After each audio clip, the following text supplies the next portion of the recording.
برآمدے میں photo cell سے منسلک ہتھیار خودکار ضرور تھے، مگر ان میں میگزین کی ایک محدود مقدار ہی لوڈ ہو سکتی تھی۔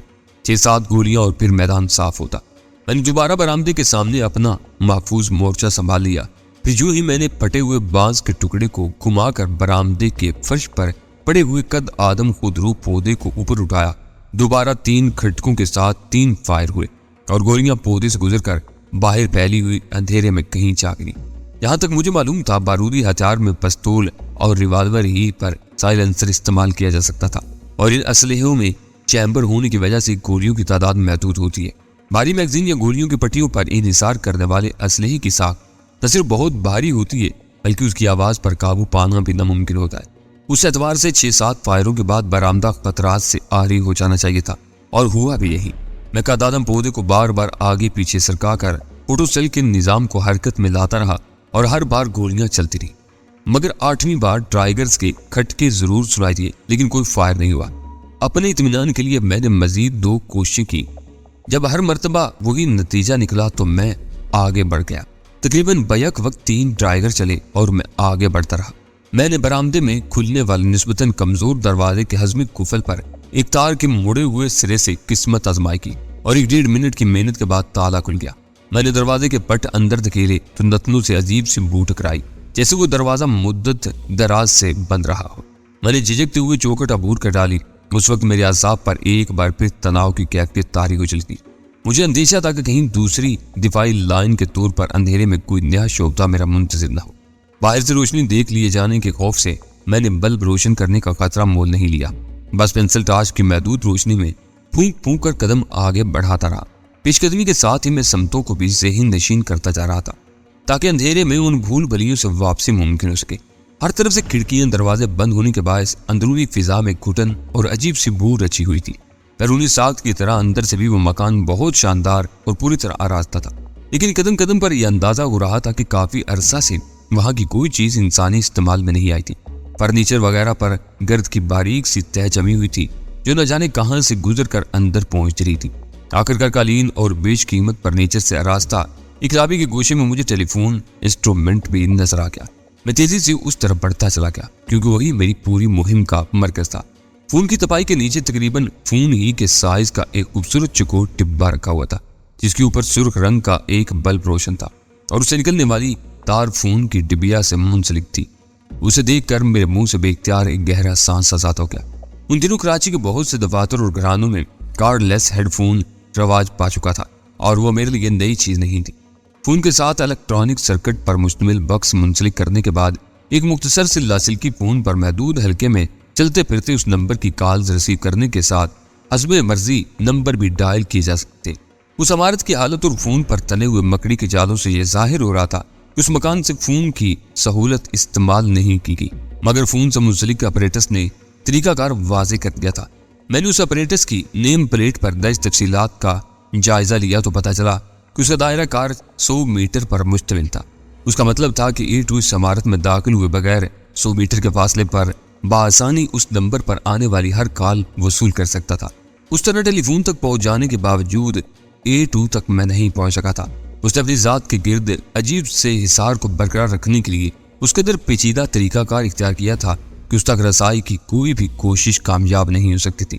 اول تو نمبر کے سہارے کی جانے والی ہر کوشش مسز دلدار بھٹی تک پہنچ کر دم چھوڑ جاتی اور میں اپنی دانست میں بہت بڑی کامیابی حاصل کر کے اس مکان تک آ بھی گیا تھا تو یہ اندازہ لگانا دشوار تھا کہ خود A2 نے اس ویران عمارت میں قدم بھی رکھا ہوگا۔ عمارت میں موجود فون سے منسلک آلے کا ہتھیار عمل 100 میٹر پر مشتمل تھا۔ یہ ضروری نہیں تھا کہ اس حد میں A2 مستقل طور پر قیام پذیر ہو۔ مقررہ اوقات میں چلتے پھرتے یا کسی ٹھکانے پر پہنچ کر وہ پیغامات وصول کر سکتا تھا۔ اس ناکامی نے میری ساری امیدوں پر پانی پھیر دیا۔ تنظیم کی رازداری کے مرحلے میری توقعات سے کہیں بڑھ کر پیچیدہ اور گمنام ثابت ہو رہے تھے۔ شاید یہی وجہ تھی کہ مدت دراز سے یہ غیر قانونی کاروبار کامیابی کے ساتھ چل رہا تھا۔ ناکامی کے خیال اور اشتعال کے عالم میں نے ہر احتیاط بالائے طاق رکھ کر اس فون کا نمبر نوٹ کیا اور پھر بیش قیمت صوفے کو دہڑ کر فون کو دیا سلائی دکھا دی۔ واپسی میں میں نے جا بجا مختلف مقامات پر ساز و سامان کو آگ دکھاتے ہوئے یہ اندازہ کر لیا تھا کہ میری واپسی کے 2 ہی گھنٹوں میں پوری عمارت آگ کے فلک بوز شعلوں کی نظر ہو جائے گی۔ عمارت ویران اور غیر آباد تھی۔ احاطے کی دیواروں سے اصل مکان کا فاصلہ کافی زیادہ تھا، لہٰذا اس آگ سے قرب و جوار کے مکانوں کو کوئی نقصان پہنچنے کا اندیشہ نہیں تھا۔ اس سے بیشتر آگ عمارت سے باہر کچھ خاص پھوس تک پہنچتی اس علاقے کے دوسرے مکین شعلوں کی سرخی دیکھ کر فائر بریگیڈ کو طلب کر سکتے تھے۔ ایٹو کی ذات رازداری کے آہنی پردوں میں چھپی ہوئی تھی۔ اس اہم عمارت میں آتش زنی اور وہاں سے برآمد ہونے والی لاش اس کے اعتماد کو متزلزل کر سکتی تھی۔ میرا مقصد بھی یہی تھا کہ اسے کسی طاقتور حریف کی موجودگی کا احساس دلا دوں تاکہ بغلاٹ کے عالم میں اس سے غلطیوں کا ارتکاب ہونے لگے اور میں کسی طرح اس کی گریبان برہار ٹال سکوں۔ واپسی کے لیے میں نے پارٹی کی راہ اختیار کی اور تھوڑی دیر بعد ٹیکسی پکڑ کر ہوٹل جا پہنچا۔ غزالہ کمرے میں بے چینی سے میری منتظر تھی۔ اس کے چہرے سے گھبراہٹ اور خوف کے آثار نمایاں تھے۔ میری دستک کے جواب میں اس نے دروازہ کھول کر پھیکی مسکراہٹ کے ساتھ میرا استقبال کیا تو میں نے فوراً ہی کسی گڑبڑ کے امکان پر سوچنا شروع کر دیا۔ یہ بشر آپ کی تو نہیں ہے؟ یہ اس نے سب سے پہلا سوال یہی کیا تھا۔ وہ لاکھ تعلیم یافتہ اور روشن خیال سے ہی مگر تھی ایک عورت ہی، اور عورتوں کی نگاہیں لباس کے بارے میں ضرورت سے زیادہ حساس ہوتی ہیں۔ میں نے کاغذ میں لپٹی ہوئی خون آلود قمیض ایک طرف اچھالتی۔ میری قمیض گندی ہو گئی تھی اس لیے بدلنا پڑ گئی۔ یہ بتاؤ کہ تم واپس کب آئی؟ ابھی 8 بجے آئی۔ وہ آنکھیں بند کر کے پھریری لیتے ہوئے بولی، آج کا تجربہ مجھے مدتوں یاد رہے گا۔ مجھے محسوس ہو رہا تھا کہ شاید میں آج آپ تک پہنچ ہی نہ سکوں گی۔ تسلی سے مجھے تفصیل بتاؤ۔ میں نے اس کے شانے پر ہاتھ رکھ کر نرمی سے کہا، عملی زندگی تصورات سے عموماً بہت زیادہ کٹھن ہوتی ہے، خصوصاً جب واسطہ برے لوگوں سے ہو۔ ایشین سنڈیکیٹ تو مجھے بہت صاف ستھرا ادارہ محسوس ہوا تھا۔ اس نے کرسی پر بیٹھتے ہوئے کہا، دفتر شاید 3 کمروں پر مشتمل ہے۔ باہر 2 مرد اور 3 لڑکیاں اپنے کاموں میں مصروف تھیں۔ میں نے انہی میں سے ایک سے اپنا مدعا ظاہر کیا تو تھوڑی دیر کے بعد مجھے دوسرے کمرے میں بھیج دیا گیا۔ بہت خوبصورت اور شاندار دفتر تھا اور وہاں بڑی سی سیاہ میز کے پیچھے ایک نرم خو لیکن ادھیڑ عمر شخص بیٹھا ہوا تھا۔ اس کو یہ جاننے کی خواہش تھی کہ مجھے اس دفتر میں کس نے بھیجا تھا۔ میں نے اسے بتایا کہ میں ملازمت کی تلاش میں کئی دفاتر سے ہوتی ہوئی اتفاقاً وہاں بھی پہنچ گئی تھی اور ایک گھسی پیٹی کہانی تراشنی پڑ گئی۔ ارے کھانا بھی کھایا آپ نے؟ بات کرتے کرتے وہ چونک کر بولی۔ میں کرسی کے پشت گاہ سے سر ٹکا کر مسکرا دیا۔ روم سروس کو ہدایات دے دو۔ ان پر ہدایات دے کر وہ دوبارہ بتانے لگی۔ میں پوری طرح محتاط رہی لیکن میرا خیال ہے کہ وہ میری طرف سے کھٹک گیا تھا۔ اس نے آزمائشی طور پر مجھے ایک لڑکی کے حوالے کر دیا اور میں سارا دن مختلف فائلوں میں بکھرے ہوئے کاغذات کو ترتیب سے یکجا کر کے فائل کرتی رہی۔ سارے ہی کاغذات کا تعلق فرم کے برآمدی کاروبار سے تھا۔ غالباً دنیا کے بیشتر ممالک سے ان کی تجارتی روابط ہے، تو اس میں الجھنے کی کیا وجہ تھی؟ تمہیں تو خوش ہونا چاہیے کہ تمہاری کوشش کامیاب رہی اور تمہیں ایشین سنڈیکیٹ لمیٹڈ میں جگہ مل گئی۔ ہمارا پلان بھی تو یہی تھا اور میں تمہیں لاہور سے بھی لے کر اسی لیے آیا تھا کہ تمہیں ایشین سنڈیکیٹ میں گھس کر ان کا راز فاش کرنا ہے۔ کھانے کے وقفے کے بعد نصیر خان نے دوبارہ مجھے بلایا تھا۔ نصیر خان کون؟ میں نے اس کی بات کاٹ کر سوال کیا۔ وہی ادھیڑ عمر شخص، باہر کام کرنے والی لڑکیوں سے مجھے معلوم ہوا تو وہ ادارے کا جنرل مینیجر ہے۔ فرم کے MD کا کمرہ ہمیشہ خالی رہتا ہے۔ اسے عملے کے کسی فرد نے کبھی دفتر آتے نہیں دیکھا۔ عملاً نصیر خان ہی سیاہ و سفید کا مالک نظر آتا ہے۔ اس وقت وہ اپنے دفتر میں کچھ پی رہا تھا۔ فضا میں رچی ہوئی بو کی بنا پر مجھے یہ اندازہ لگانے میں دشواری نہیں ہوئی کہ وہ کسی قسم کی وائن پی رہا تھا، کیونکہ ڈیڈی بھی کبھی کبھار یہ شوق کرتے ہیں۔ اس نے دوبارہ میری کہانی کا ذکر چھیڑ دیا۔ میں اسے ایک آدھ جھوٹ بول چکی تھی جسے اس کی جرا کے جواب میں نہ نبھا سکی، اور 3 بجے کے قریب اس نے خشک لہجے میں مجھے دفتر سے رخصت کر دیا۔ کہانی کیا تراشی تھی تم نے؟ وہی روایتی سی چڑھتی عمر کی لغزش کی کہانی۔ وہ نظریں چراتے ہوئے خفت امیز لہجے میں بولی تو اس کا چہرہ گلزار ہو گیا۔ تفصیل نہیں بتاؤ گی؟ میں نے سگریٹ کا گہرا کش لیتے ہوئے شوق لہجے میں سوال کیا۔ میں نے اسے اپنا نام پروین بتایا تھا، آبائی شہر پنڈی بتایا تھا۔ شاید یہی میری سب سے بڑی غلطی تھی، کیونکہ میرا لب و لہجہ جھوٹ کی چگلی کھا رہا تھا۔ اس نے پنجابی میں 2-3 سوال کیے تو میں نے جوابات اردو ہی میں دیے اور اسے بتایا کہ میں ایک شخص کے ہمراہ والدین کو چھوڑ کر خاموشی سے لاہور چلی آئی ہوں۔ پیسے ختم ہونے کے بعد دونوں ہی الگ الگ ملازمت کے لیے مقدر آزمائی کر رہے ہیں۔ اس نے میرا لاہور کا پتہ پوچھا تو میں صرف اتنا بتا سکی کہ پرانی انارکلی میں اپنے ساتھی کی کسی عزیز کے گھر مقیم ہوں۔ مکان نمبر وغیرہ مجھے معلوم نہیں۔ دوپہر میں اس نے مجھ سے میرا پنڈی کا پتہ معلوم کیا اور میں بکھلا کی، کیونکہ پنڈی میرے لیے قطعی اجنبی شہر ہے۔ اخبارات میں کبھی پڑھا ہوگا، لہٰذا قوال منڈی کا نام لے دیا۔ اس نے لئی نالے کا ذکر چھیڑ دیا۔ راجہ بازار کے حوالے سے راستہ پوچھنے لگا۔ مکان کا نمبر تو میں نے بتا دیا، لیکن محلے وقوع اور راستوں کے بارے میں پے در پے غلطیاں کرتی رہی، کیونکہ اس کا رویہ فوراً ہی بدلنے لگا۔ آخر میں اس نے طنزیہ لہجے میں کہا تھا کہ کسی جوان لڑکی کو اگر اپنے گھر واپسی کا راستہ معلوم نہ ہو تو اسے کسی اجنبی کے ساتھ باہر نہیں نکلنا چاہیے، ورنہ وہ راستے کی تلاش میں زندگی بھر بھول پھلیوں میں بھٹکتی رہتی۔ 3 بجے سے 8 بجے تک تم کیا کرتی رہی؟ دفتر سے نکلنے تک سلطان شاہ مجھے کہیں نظر نہیں آیا تھا۔ کسی سواری کی تلاش میں تھوڑی ہی دور گئی تھی کہ گہری رنگ کی ایک کرولا میرے پاس آ رکی۔ اس میں کوئی اوباش سا آدمی سوار تھا۔ اس نے مجھے میری منزل تک پہنچانے کی پیشکش کی، جسے میں نے ٹھکرا دیا۔ اسے گاڑی ذرا آگے بڑھائی اور انجن بند کر کے میرے راستے میں حائل ہو گیا۔